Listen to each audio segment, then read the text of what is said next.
Alors l'ADMS, c'est quoi? C'est l'Association pour le développement du service public médico-social. Alors c'est une association émanation de la FHF qui a des attaches assez fortes en Bourgogne-Franche-Comté puisque sa première présidente était Paulette Guinchard et sa présidente actuelle est Françoise Tenenbaum. C'est une association qui a été créée par la FHF suite à la mise en place de la procédure d'appel à projet. En gros, c'est pour aider les établissements publics à répondre aux appels à projets dans de bonnes conditions. Partant du constat qu'à l'époque où la procédure d'appel à projet a été mise en œuvre, les délais de réponse étaient vraiment très très contraints. Alors, ils sont un petit peu détendus, mais ils restent encore contraints pour les établissements publics, notamment en termes de délais autorisés pour répondre. Quand on voit le contenu des dossiers de réponse à apporter aux appels à projets, un établissement public a parfois, voire tout le temps, du mal à mobiliser les ressources nécessaires pour répondre dans les temps. Donc l'idée était de mettre une structure intermédiaire, associative, qui se charge de répondre pour compte d'un établissement public qui prendrait la gestion de l'établissement à créer ultérieurement.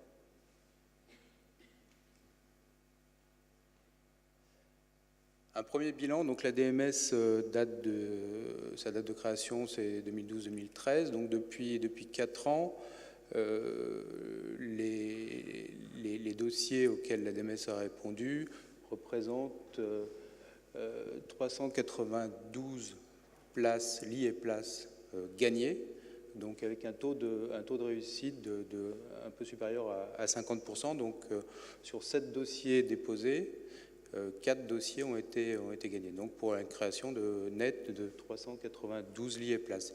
Alors essentiellement sur 2 régions aujourd'hui, Île-de-France avec 2 dossiers et Rhône-Alpes-Auvergne avec 2 autres dossiers. Mais c'est essentiellement dû à l'appétence des porteurs publics pour se positionner sur les appels à projets, puisque la DMS n'a jamais vocation à exploiter en direct les établissements, mais bien à transférer les autorisations gagnées. Alors pour illustrer un petit peu le fonctionnement de comment marche un montage via ADMS, on a pris un exemple avec le dernier dossier remporté qui était à Chasse-sur-Rhône, donc dans l'Isère, avec un appel à projet conjoint lancé par le département de l'Isère et l'ARS Rhône-Alpes. On se positionne, c'est-à-dire qu'on fait acte de candidature et on crée tout de suite une équipe projet qui associe plusieurs composantes. Une composante financière, donc avec la Caisse des dépôts et le Crédit Agricole dans le cas de Chasse-sur-Rhône, et une composante construction, avec un promoteur, Adim en l'occurrence, groupe Vinci, constructeur Campenon Bernard et un architecte à AMCO. On n'a pas de lien particulier avec ces structures, c'est juste l'environnement local qui faisait que ces partenaires étaient potentiellement les mieux à même de nous accompagner sur ce projet. La particularité de ce dossier, c'est que le terrain mis à disposition des candidats qui souhaitaient répondre à l'appel à projet a été apporté par la commune de Chasse-sur-Rhône. Donc vous verrez par la suite, ça nécessite un petit outillage juridique qui s'appelle un bail à construction sur une durée longue. Alors ça aurait été nécessaire dans tous les cas pour tous les candidats, mais pour un établissement public, ça induit un certain nombre de précautions juridiques supplémentaires. Donc le projet de Chasse-sur-Rhône fixé dans le cadre du cahier des charges de l'appel à projet, c'était 80 lits d'hébergement, PASA, et puis des conditions d'adaptabilité et un souhait fort des autorités de tutelle pour mutualiser un maximum de fonctions et renforcer les partenariats et coopérations avec les acteurs locaux de la filière gériatrique qui étaient déjà bien implantés. Donc concrètement, l'ADMS se charge du dossier de réponse en partenariat avec tous les intervenants que je vous ai montrés précédemment. On obtient, dans le meilleur des cas, l'arrêté d'autorisation et ensuite on transfère cet arrêté d'autorisation ici au centre hospitalier de Vienne. Donc on sait dès le dépôt du dossier de réponse quel sera le porteur final de l'autorisation. Donc on travaille avec le CH de Vienne en amont pour qu'il soit bien, bien impliqué dans le projet. Donc le terrain d'accueil était identifié dans le cahier des charges. Ce n'est pas toujours le cas. Parfois, les autorités laissent le choix du terrain d'accueil. Là, il était fléché.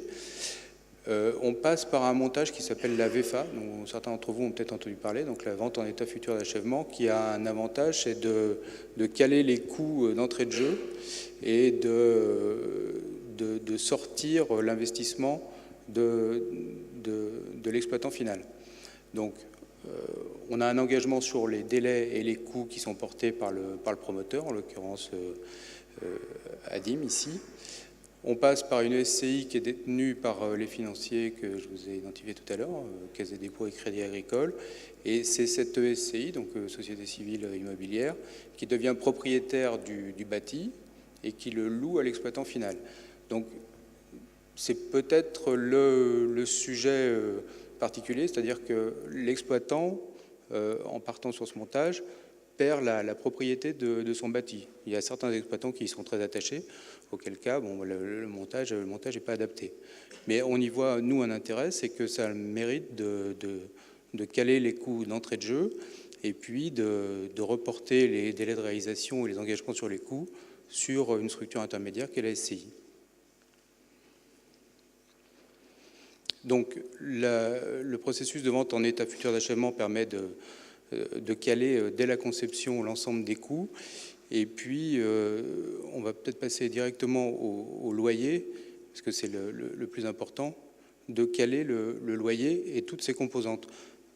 Pardon. Donc ici, pour un établissement de 80 lits, on avait un investissement de 7,5 millions, donc inférieur à 100 000 euros le lit, et un loyer de 386 000 euros, incluant, c'est important, une provision pour abonder les travaux de gros entretiens et réparations qui seraient portés par la SCI. La couverture du risque d'évolution des taux bancaires est également portée, et puis le loyer accessoire, on en a parlé. Donc en termes de délai, c'est une opération qui a été réalisée en 3 ans à compter de l'obtention de l'arrêté d'autorisation.